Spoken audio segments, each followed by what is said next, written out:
সকলের আগে আগে মসজিদে যাওয়া, সকলের আগে কি যাওয়া বলেন? মসজিদে যাওয়া। বাকি 11 মাস পর্যন্ত সপ্তাহে 7 দিনই সপ্তাহ হয়।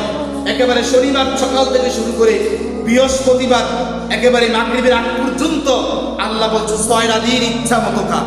খাওয়ার পরে যখন জুমার রজনী আসবে আবার রাত্রেও খাইস, আবার ফজরের পরেও খাইস, খাইয়া সবার আগে আগে মসজিদে যাইস, গেলেও আমি আল্লাহ পাক তোর কপালে সওয়াব লিখে দেব। কিন্তু আফসোস দুঃখের বিষয় হলো এই শনিবারে পেটখুর, এই শনিবারে সকাল থেকে খানা শুরু করে জুমার আজানের পরে গরমে যায়, জুমার আজানের পরেও খায়, নাইলে কি দিকে আগে মসজিদে যেত। অন্য কোনো কারণ আছে নাকি?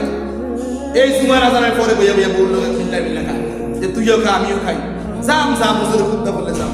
অথচ রসুল বলছে, আল্লাহ রসুল বলছেন যে আগে আগে মসজিদে যাবে, প্রত্যেকটা কদমের বিনিময়ে আল্লাহ পাক 1000 নফল নামাজের সওয়াব দান করবে, 1 বছর নফল রোজা রাখার মতো সওয়াব আল্লাহ দান করবে। 4 নাম্বার, পায়ে হাইটা হাইটা মসজিদে যাওয়া। কি হাইটা হাইটা বলেন? পায়ে হেঁটে হেঁটে কি যাওয়া? মসজিদে যাওয়া।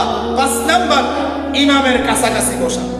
একেবারে ইমামের কাছাকাছি বসলে আল্লাহ রসুল বলেন যে প্রত্যেকটা কদমের বিনিময়ে আল্লাহ পাক 1000 নফল রোজার সওয়াব, নফল নামাজের সওয়াব দান করবে, 1 বছর নফল রোজা সওয়াব আল্লাহ পাক রব্বুল আলামিন দান করবে। 7 নাম্বার হলো যে মসজিদে গিয়ে কোনো রকমের কথাবার্তা না বলা, কোনো রকমের কথা না বলা। হাদিসের ব্যাখ্যায় মুহাদ্দিসরা উল্লেখ করেছে, এই তুই চুপ কর, এই কথাটা বলতে নাই, ইশারায় বলা।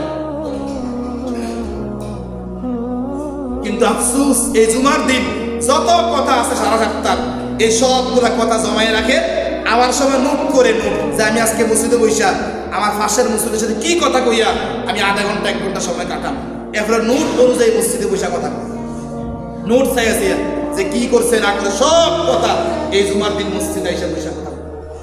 7 নাম্বার, নবীজি সাল্লাল্লাহু আলাইহি ওয়াসাল্লাম বলছেন জুমার দিন মনোযোগ সহকারে খুতবা শোনা। কি সহকারে খুতবা শোনা বলেন? ইমাম যখন খুতবা পড়ে তখন মনোযোগ সহকারে খুতবা শোনা। রাসূল বলছেন এই 7টা কাজ যদি আমার কোন উম্মত করে আল্লাহ পাক রব্বুল আলামিন তাকে 2টা পুরস্কারে পুরস্কৃত করবেন। 1 নাম্বার পুরস্কার, আল্লাহ পাক তাকে 1000 রাকাত নফল নামাজ পড়ার সওয়াব দান করবেন। 2 নাম্বার পুরস্কার, 1 বছর রোজা রাখার মতো সওয়াব আল্লাহ পাক রব্বুল আলামিন তাকে দান করবেন। তাহলে মাহে রমাদানের জুমার রাত্রিতে আল্লাহ পাক প্রত্যেক ঘন্টায় 10 লক্ষ মানুষকে জাহান্নাম থেকে মুক্তি দিয়ে দেয়। এরকম 5টা জুমা পাইলে